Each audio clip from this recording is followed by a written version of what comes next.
Selamat datang di rubrik yang baru ini yang kita namakan Insight on Innovation.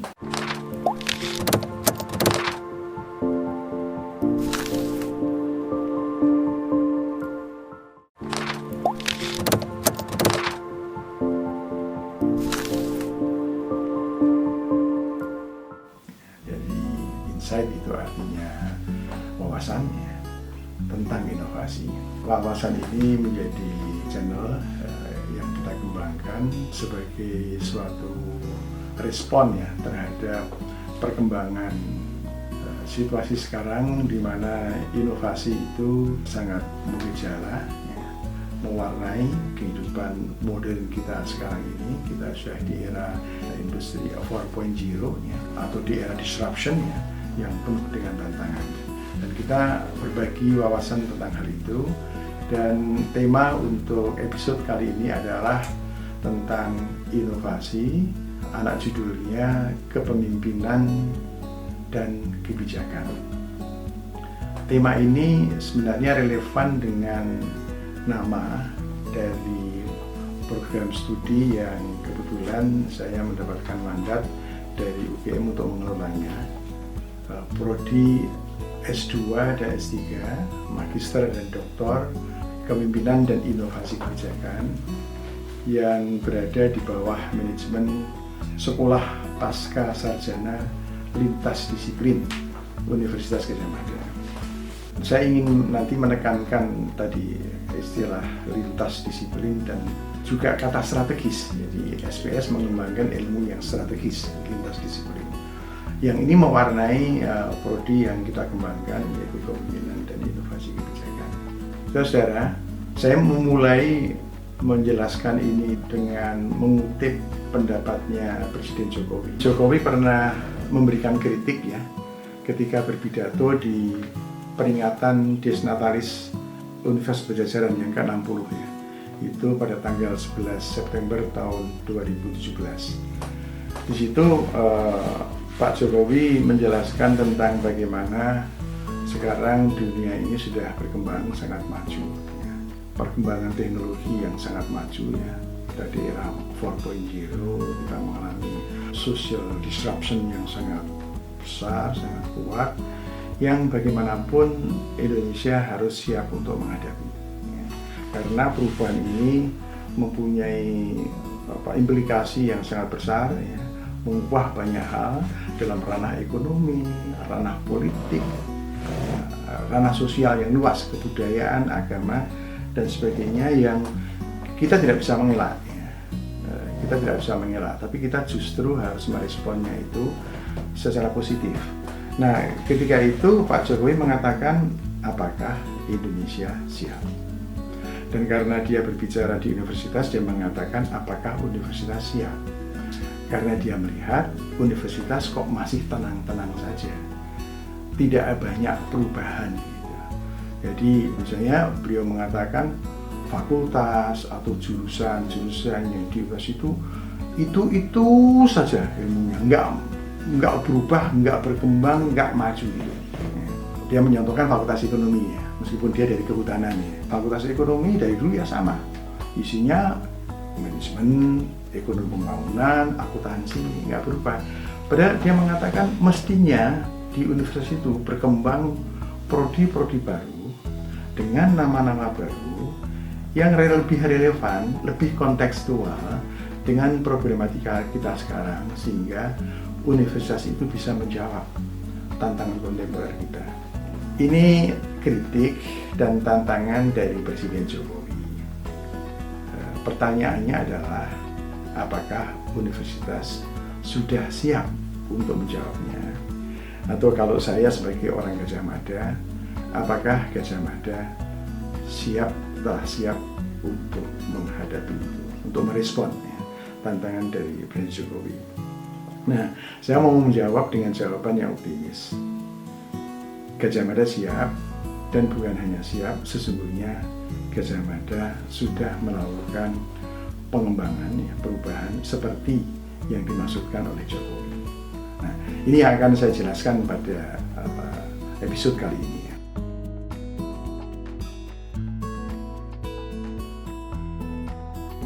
Jadi secara konvensional ya, ilmu pengetahuan itu berkembang mengikuti apa yang namanya pohon ilmu gitu ya.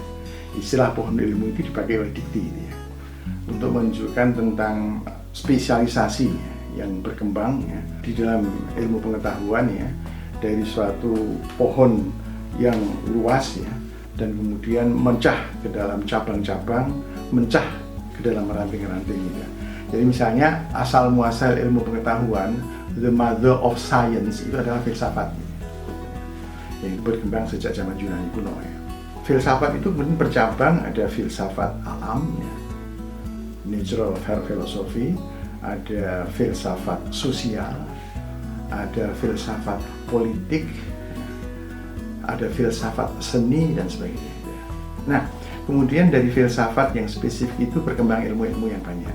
Jadi misalnya dari filsafat alam itu berkembang ilmu alam seperti fisika, kimia, ya, biologi, dan sebagainya. Ya. Kemudian ada filsafat angka, ya, number, gitu, logika, yang itu kemudian turunannya itu ada matematika, kalkulus, ilmu komputer dan sebagainya. Nah kemudian dari filsafat sosial itu turunannya itu adalah ilmu-ilmu sosial yang kita kenal sekarang. Ada sosiologi, ada antropologi, ada ekonomi, ada psikologi, ada politik dan sebagainya. Nah di masing-masing ilmu yang itu dikatakan sebagai disiplin of science ya, disiplin ilmu ya, itu berkembang anak-anaknya, ranting-rantingnya itu yang banyak ya, dan sebagainya.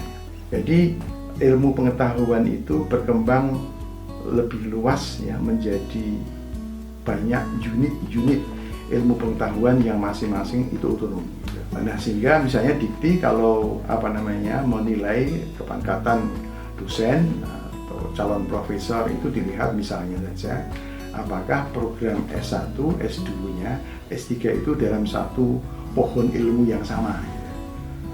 Jadi kalau pohon ilmunya berbeda dianggap dia nyimpang gitu. Dan itu akan terhambat untuk kenaikan pangkatnya itu. Jadi semangatnya itu adalah konsistensi pada pohon ilmu itu. Kalau misalnya orang ekonomi ya, S1, S2, S3 harus ekonomi. Kalau S2-nya psikologi, S3-nya itu misalnya MIPA, itu dianggap keluar dari pohon, nggak bisa untuk dipakai untuk kenaikan pangkat.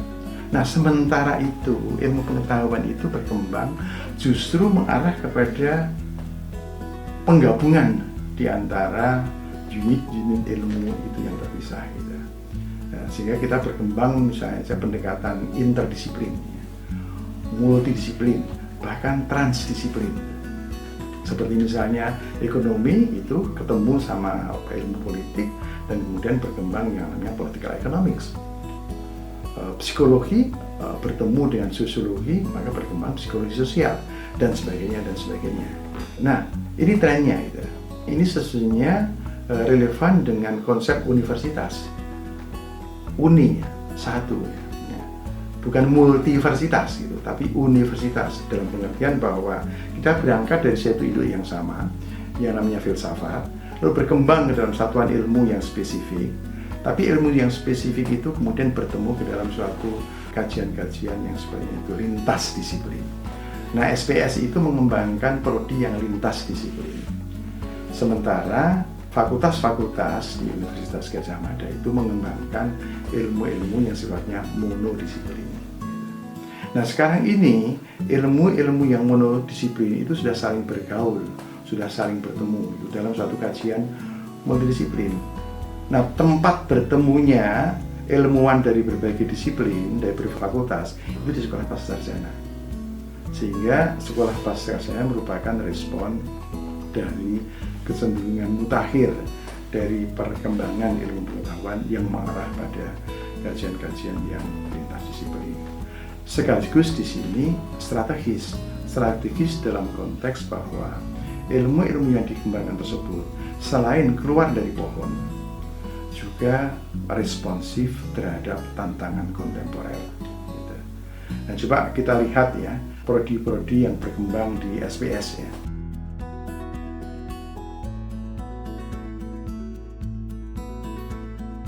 Di SPS itu ada 13 prodi ya, yang masing-masing temanya itu tema-tema yang kontemporer, tema-tema yang baru, seperti misalnya agama dan lintas budaya. Ini tema baru misalnya. Jadi agama dan lintas budaya ini bukan ilmu tentang agama Islam misalnya, ilmu agama Kristen, tapi agama secara umum, dan kemudian dikaitkan dengan fenomena lintas budaya yang ini merespon fenomena terakhir perkembangan multikulturalisme di masyarakat, pergaulan lintas iman di masyarakat ya, yang kehadirannya itu sangat positif nantinya ke dalam transformasi masyarakat ke arah masyarakat yang lebih multikultural. Kemudian ada di sini ada bioetika, bioteknologi, teknik biomedis, kajian budaya dan media, kajian pariwisata dan sebagainya, sampai yang terakhir itu ada studi kependudukan. Ini seluruhnya adalah merupakan bidang-bidang kajian yang baru yang bisa merespon tentang masalah atau tantangan sosial yang baru yang dihadapi oleh bangsa. Nah, salah satu prodi yang berkembang sekarang ini adalah kepemimpinan dan inovasi kebijakan. Kepemimpinan dan inovasi kebijakan ini kebetulan saya yang mengelola gitu. Sekarang mulai tahun ini sudah berkembang lagi mengembangkan minat studi yang baru, yang juga itu juga sangat current, sangat inovatif. Judulnya adalah transformasi digital di sektor publik. Nah, sekarang saya mau fokus ke prodi yang saya kembangkan ya. Dan ini merupakan tema untuk episode kali ini, yaitu tema kita kan inovasi, titik 2, kepemimpinan dan kebijakan. Nah, prodi kami namanya adalah kepemimpinan dan inovasi kebijakan. Coba kita lihat ini ya, dengan kita memelototin 3 konsep ya, dasar. Pertama adalah kepemimpinan, kemudian yang kedua adalah kebijakan, dan yang ketiga adalah inovasi. Inovasi adalah ilmu dasarnya. Inovasi ini ilmu yang belum punya rumah di universitas, belum mengandang di fakultas, karena memang ini ilmu yang baru. Tetapi yang dipelajari di banyak disiplin. Jadi di fakultas teknik itu ada studi mengenai inovasi. Di fakultas ekonomi berkembang juga teori-teori inovasi. Demikian juga di ilmu-ilmu yang lain, apakah itu sosiologi, apakah itu antropologi, apakah itu di ilmu kedokteran dan sebagainya. Inovasi menjadi suatu kajian yang baru. Nah, kemudian 2 konsep yang lainnya itu sudah konsep yang lama. Kepemimpinan, leadership, kemudian kebijakan, policy. Kepemimpinan atau leadership itu ilmu yang sudah lama berkembang ya, di bawah payung ilmu manajemen ya. Manajemen itu ada 2 macam, manajemen yang dikembangkan di ekonomi, manajemen bisnis ya, dan kemudian manajemen yang dikembangkan di Visipol ya, di jurusan dulu namanya administrasi negara, sekarang menjadi manajemen dan kebijakan publik. Itu juga ada studi mengenai kepemimpinan di sektor publik ya. Dan kemudian kepemimpinan juga dikembangkan di fakultas psikologi dan beberapa fakultas yang lain ya. Nah, kemudian yang ketiga adalah kebijakan. Kebijakan itu ilmu yang berkembang, ilmu politik itu juga mengembangkan ilmu kebijakan itu, karena teoritisi kebijakan itu banyak datang dari ilmu politik, ya, ahli ilmu politik. Tapi juga administrasi negara juga mempunyai concern ke arah kebijakan publik, ya. Dan itu salah satu tren ya, di dalam pengembangan teori administrasi negara, ya. Itu adalah salah satunya adalah pada kebijakan. Tapi kebijakan juga dipelajari di berbagai sektor yang lainnya, sektor ilmu yang lainnya. Jadi ada misalnya di fakultas ekonomi itu ada juga tentang studi tentang kebijakan ekonomi publik. Gitu. Kemudian di fakultas pertanian, di fakultas kehutanan, di fakultas kedokteran, di UGM itu ada juga mata kuliah mengenai kebijakan publik.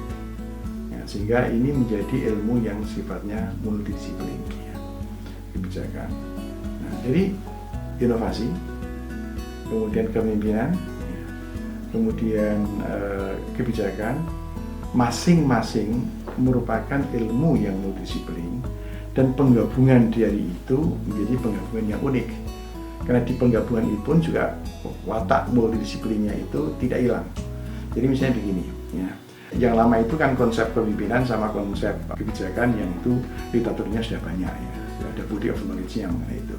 Nah sekarang berkembang studi mengenai kepemimpinan untuk kebijakan atau policy leadership atau leadership for policy, ya, dan sebagainya. Jadi ada di situ literatur yang mengkaitkan antara leadership sama policy. Itu tren baru gitu. Sebab masing-masing itu berkembang sendiri-sendiri gitu. Tapi sekarang mulai dipadukan gitu. Bagaimana kita memahami leadership dalam konteks pengembangan kebijakan. Kemudian juga antara kepemimpinan dengan inovasi. Sekarang sudah banyak muncul literatur tentang leadership innovation atau dibalik innovation leadership. Leadership for innovation atau leadership innovation dan innovation leadership. Ada banyak literatur yang berkembang, dan kemudian antara inovasi dan kebijakan itu berkembang juga studi tentang policy innovation. Literaturnya banyak mengenai hal ini. Nah, ini kemudian ya tadi ada policy innovation, kemudian ada leadership innovation, lalu ada leadership for policy. Ketiganya ini kemudian dipadukan ke dalam satu satuan studi yang lebih besar lagi, ya. Yang ini yang kita kembangkan, namanya leadership and policy innovation. Ini merupakan studi yang baru dan ini menjawab tantangan baru. Pertama adalah bahwa kita sekarang sudah di era inovasi, ya. Inovasi sudah mengglobal. Kita mau tidak mau harus bisa bersaing dengan negara-negara lain untuk menjadi lebih inovatif. Dan pada saatnya nanti kita akan menjelaskan mengenai bagaimana posisi Indonesia itu di dalam pertarungan atau kompetisi di dalam inovasi global ini. Jadi inovasi itu menjadi faktor yang sangat penting. Dan kemudian kebijakan dan leadership itu merupakan subjek penelitian, subjek studi yang juga penting dan sangat link dengan inovasi. Jadi bagaimana misalnya mengembangkan kepemimpinan yang inovatif agar bisa memacu terjadinya inovasi di masyarakat. Bagaimana mengembangkan kebijakan yang inovatif agar juga bisa memicu terjadi inovasi. Integrasi di antara itu, itulah yang kita kembangkan. Dan forum yang kita bangun di sini ini ya, di YouTube ini akan memfasilitasi kita mendiskusikan tentang tema-tema penting, tema-tema aktual, tema-tema strategis sekitar inovasi, dan juga dalam kaitannya dengan kepemimpinan dan kaitannya juga dengan kebijakan. Ya.